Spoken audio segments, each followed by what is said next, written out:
ഇന്നലെ വയനാടായിരുന്നു വാഴ്. ഇന്ന് രാവിലെ പടച്ചവനെ ഉച്ച സമയമായപ്പോ എന്നോട് പറഞ്ഞ ഉസ്താദേ, ഇവിടെ അടുത്താണ് ദുരന്തമുണ്ടായത്, ഉരുൾപൊട്ടലുണ്ടായത് ഇവിടെ പരിസരത്താണ്, ഒന്ന് പോയി കാണാം ഉസ്താദ്.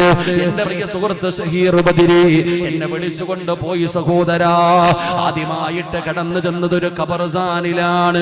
ഒരു ഖബർസ്ഥാൻ കണ്ട സഹോദരാ, മീസാൻ കല്ലുകൾ വെച്ചിട്ടുണ്ട്. സാധാരണ മീസാൻ കല്ലുകളിൽ മുസ്ലിമീങ്ങളുടെ പേര് മാത്രമേ ഉള്ളൂ. എന്നാ പടച്ചവനെ ഇങ്ങനെ ഖബറുകൾ നിരക്കി വെച്ചിരിക്കുന്നു. മീസാൻ കല്ലിൽ നോക്കുമ്പോ മുസ്ലിമീങ്ങളുടെ പേരുണ്ട്, അമുസ്ലിമീങ്ങളുടെ പേരുണ്ട്. അല്ലാഹുവേ, പിന്നെ ചില ഖബറുകളിൽ പേരില്ല. കാരണം DNA ടെസ്റ്റിന്റെ റിസൾട്ട് വരാൻ കാത്തിരിക്കുകയാണ്.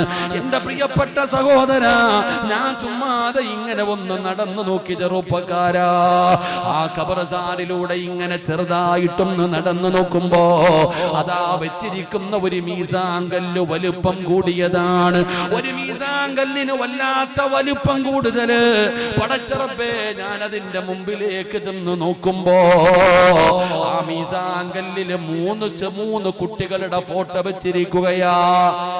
ഒരു കുടുംബത്തിലെ 3 മക്കൾ, ഒരു കുടുംബത്തിലെ ഒരമ്മയുടെ 3 മക്കൾ.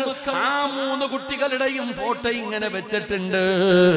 അതിന്റെ മുമ്പിലാണെങ്കിൽ ഡയറി മിൽക്ക് എന്ന് പറയുന്ന 3 മുട്ടായി ആ മക്കളുടെ ഫോട്ടോയുടെ താഴെ വെച്ചിട്ടുണ്ട്. ഒരു കുടുംബത്തിലെ 3 മക്കൾ.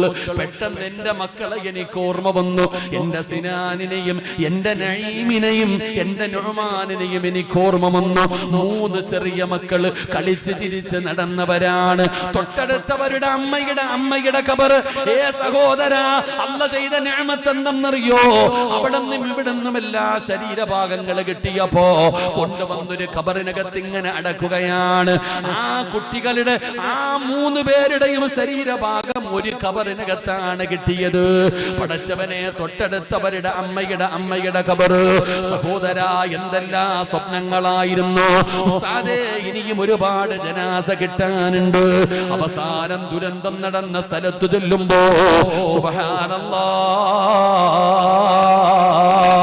കാണാൻ പറ്റാത്ത ഒരു കാഴ്ചയാടോ. വലിയ വലിയ പാറകൾ ഇങ്ങനെ വന്ന് കിടക്കുകയാണ്. അമ്പലങ്ങൾ തകർന്നിട്ടുണ്ട്, പള്ളികൾ തകർന്നിട്ടുണ്ട്. ഓരോ മനുഷ്യനും കെട്ടിപ്പൊട്ടിയ വീടുകളെല്ലാം തകർന്ന് തരിപ്പണമായിരിക്കുകയാ. ഒറ്റ രാത്രി കൊണ്ടെല്ലാം തീർന്നില്ലേ? ഒറ്റ രാത്രി കൊണ്ട് എല്ലാം ഉണ്ടായിരുന്നവർ പടച്ചവനെ ഒന്നുമില്ലാതെ വാടക വീടിനകത്ത്